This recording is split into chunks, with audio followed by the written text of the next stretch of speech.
Hello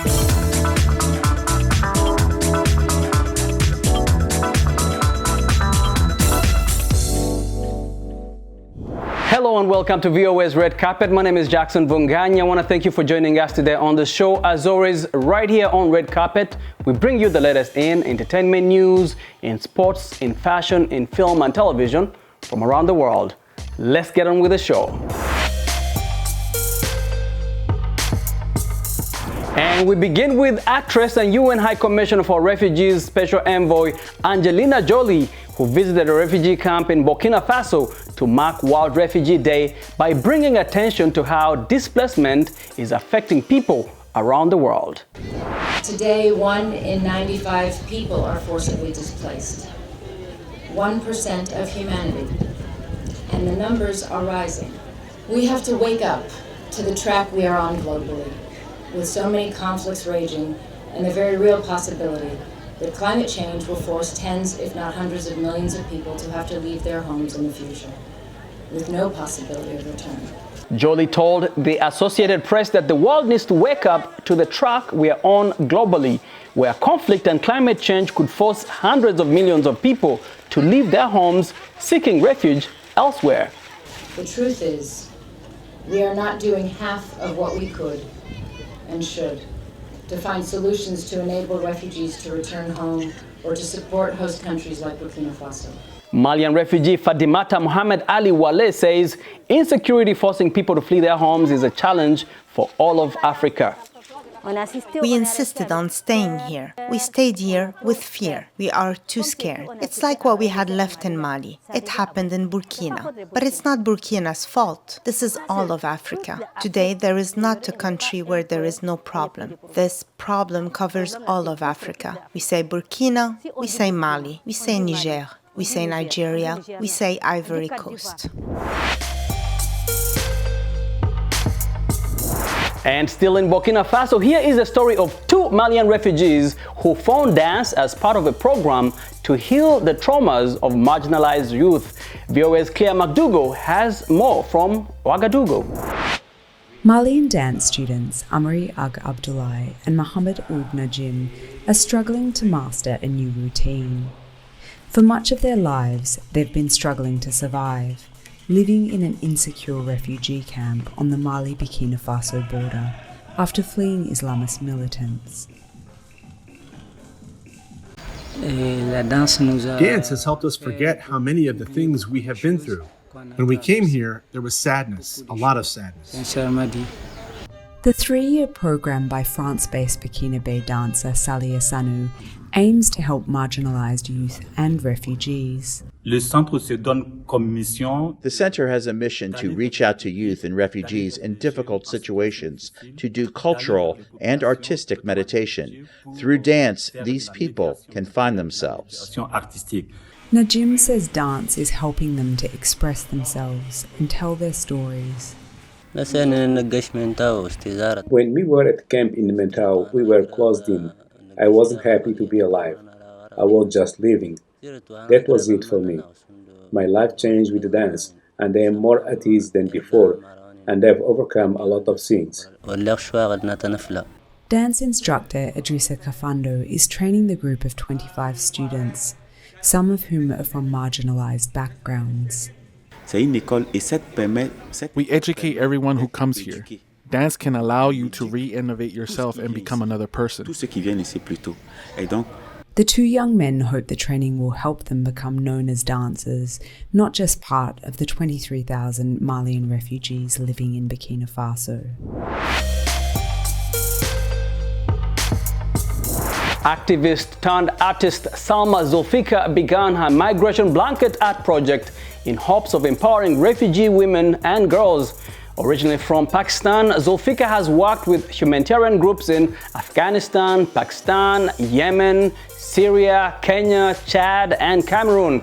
She talks to our own Myra de la Salette about how the project and its film are intended to comfort refugees. I am an artist and an activist. I'm based in the UK and I work with vulnerable girls and women, refugees, migrants, to promote social cohesion, to create peaceful and tolerant communities through art and film and debate. The Migration Blanket is a project that was started in 2018, and it started in Birmingham in the UK, which is where I'm from, with ladies, refugee and migrant ladies from Africa, Asia and the Middle East. And it's a physical artwork that contains over 60 stories in patchwork that the women created with me, along with my artwork as well, to show their hopes and their dreams. When the pandemic happened, I wanted to continue this project, and we decided to make a film out of this.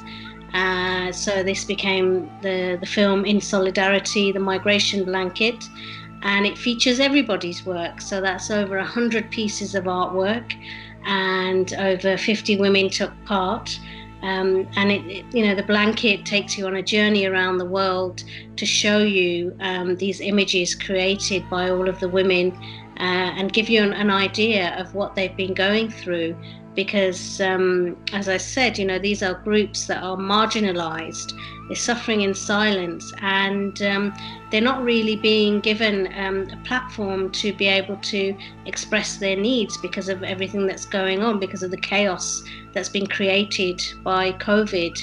And the film, we've shown it at the Berlin Independent Film Festival, and it won Best Animated Short there. And it's having quite an impact on people who don't usually come in contact with migrants and refugees, and making them realize, that they exist and they have needs, and that they're in a worse situation than many of us, and that we need to take heed of that. I think one of the images that stood out for me was one created by a young lady in the camp in Jordan, and she drew a picture of her, which is supposed to be herself with her hands tied, which symbolized her fear, and also the fact that she felt trapped, in isolation, in lockdown. So that was quite a powerful image. There were so many different images, in the orphanage in Kenya. I think one of the girls created a picture where she was praying, and just praying that she would be okay. With the COVID crisis, we're seeing so many reports about how women, again, are being affected and being left behind. So it's even more critical right now that there is more support like this, like Art Connects and projects that empower women and girls to become leaders and peacemakers.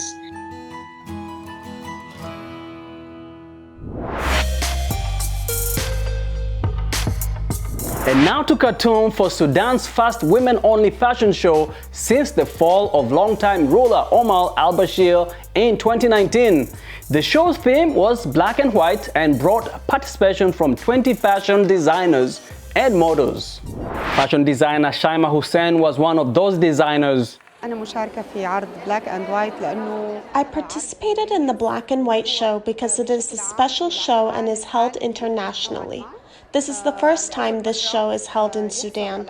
I felt how difficult and challenging it is for us as fashion professionals in Sudan to come up with a special show in our country.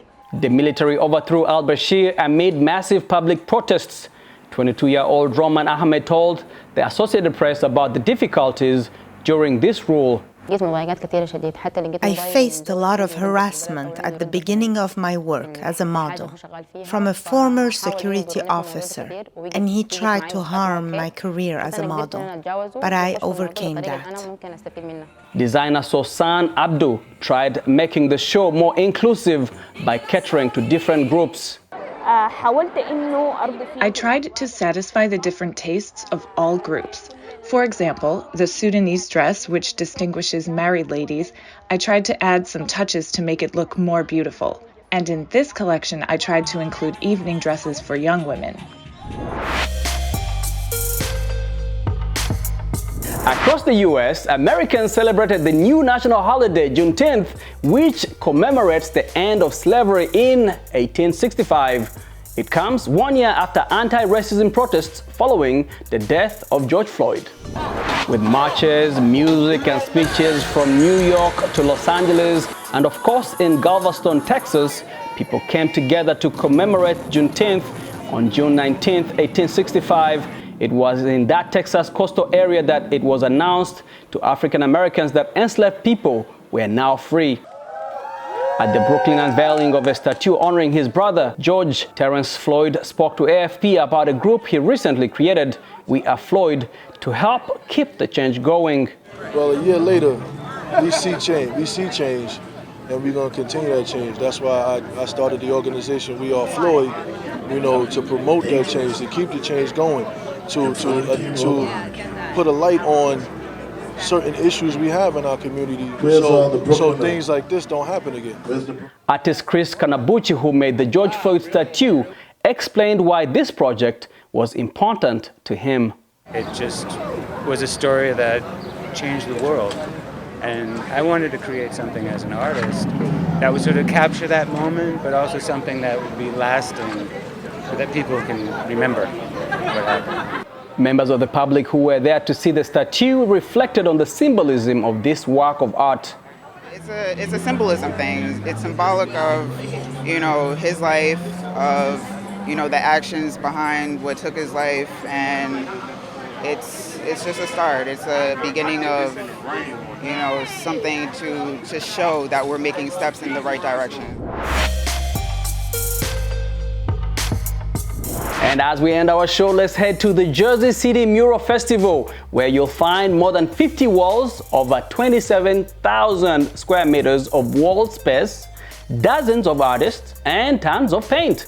Maxim Avloshenko has the story, narrated by Ann Rice. Jersey City is holding its first annual Mural Festival, and the event is an exhibition of color and fascinating art. Over 70 artists showcased their art pieces on over 50 walls. Tons of paint was used, thousands of square meters of art were created. Guests were amused and impressed. Jersey City has always been popular with street artists. Salvador Dali and David Bowie, Mike Tyson, and a myriad of other famous faces from different times and epochs are looking at guests from the city walls. But in the last 7 years, over 150 colorful artworks have appeared on the city walls. Jersey City officials approved the colorful initiative and made the Jersey City Mural Festival an annual event. We have one of the most robust mural programs in the entire country, but today speaks to the fact that arts and culture and this sort of initiative and investment is going to lead the way back for us, where people appreciate and want to live in a city like Jersey City for these exact reasons. Hundreds of artists hoping to be part of the festival presented their projects in advance for official approval. Officials selected the art based on creativity and execution. There were no limitations when it came to the theme or subject. They range from political to abstract. We have almost 80 artists participating this year. Some of them are working together on murals. So we have about 40 murals. The largest concentration is here in the Hamilton Park, Cole Street area.